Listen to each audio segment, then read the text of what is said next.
Okay, Nicholas, I'm sitting inside the Bronco Sport Badlands now. I'll show you some of the interior features that this vehicle is equipped with. It is a non-smoker's vehicle, so it smells nice and fresh in here.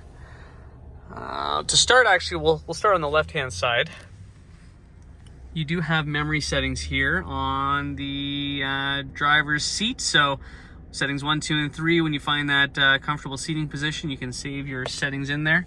Also ties in with easy exits, so when you turn the vehicle off, your seat will move backwards and just make it a little easier to hop out. One touch up and down for your front windows, as well as your rear windows there.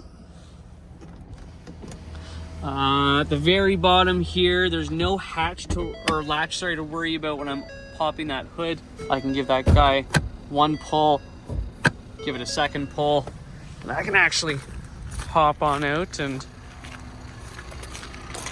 lift the hood nice and easy. There's your engine for you. Windshield wiper fluid goes in there, and then there's your block heater, oil dipstick, batteries nice and accessible, very accessible engine compartment.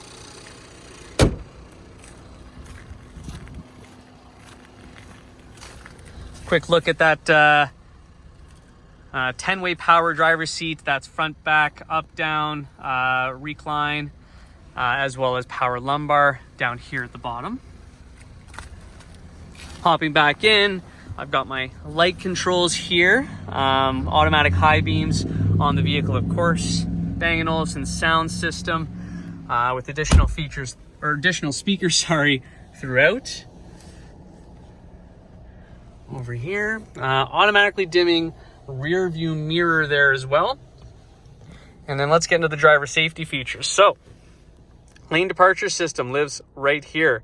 I can tap that button and you'll see that it changes the display in front of me. When this system is engaged, it will give me a rumble through the steering wheel as I depart my lane, or even correct my steering if I set that up to do so. I have adaptive cruise control button right here and lane centering.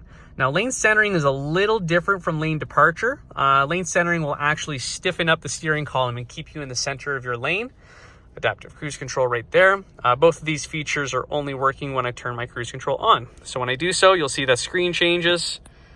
And as I hit that adaptive cruise control button, I have 4 lines appear on the screen, representing the most amount of distance the vehicle will establish between me and the vehicle in front. And as I click the button, the lines disappear all the way down to 1. That represents about 1.5 seconds of eye lead time between you and the vehicle in front. 4 lines is about 2.5 seconds. That lane centering feature is engaged right here with that steering wheel. I can also turn it off and have that not engage when I turn cruise control on. That feature runs off of this camera that lives right here. It is not part of the windshield, so when it comes time for windshield replacements, you don't have to buy a fancy windshield for a camera, as it's all housed in behind it.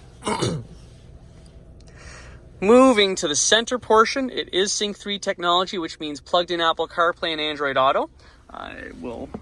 Your plugs are down here. You do have a Bluetooth phone charger there as well. Heated seats, heated steering wheel, dual zone climate control, and then I like having the actual buttons for your climate controls. Lots of cubbies here. Click this button and I've got quick access to my front facing camera. Click this line, or the sandwich, and this now doubles as a 180-degree split view camera, so it launches the corners for me. Not sure why that corner is blue on the camera, but must be the sunlight.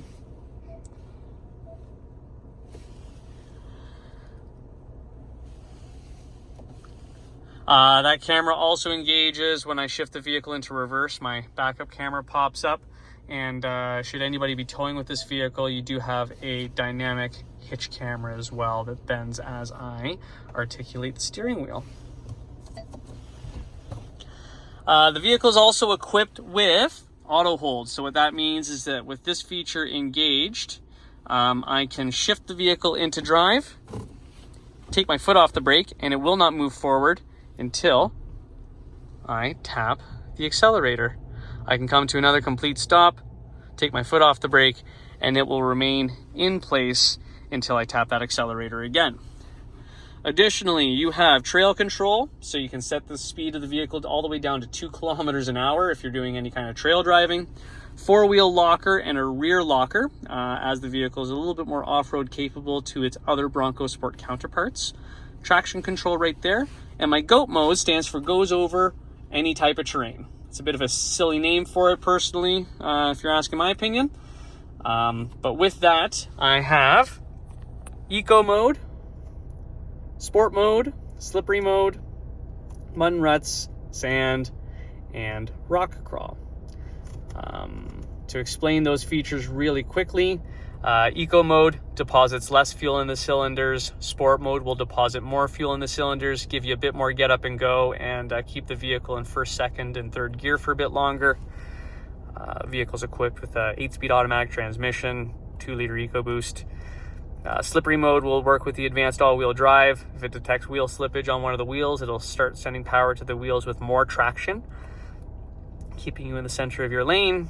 Mud and Ruts is going to engage your front-facing camera. It'll also lock in 4-wheel drive if you're doing any kind of driving over the trails or a field maybe. Sand mode is going to turn the traction control off. So for big snowfall as well, the feature is quite useful. Let you spin the wheels a little bit more and get unstuck should you find yourself in that situation. And Rock Crawl mode will be similar to Mud and Ruts, but will stick with a lower gearing and lock in my rear locker as well there if I'm doing any kind of rock crawling. Last but not least, nice little moonroof here. Open up the sunshade, let that sunlight in. Spot for glasses, universal garage door opener, and all in all, a very spacious, compact SUV.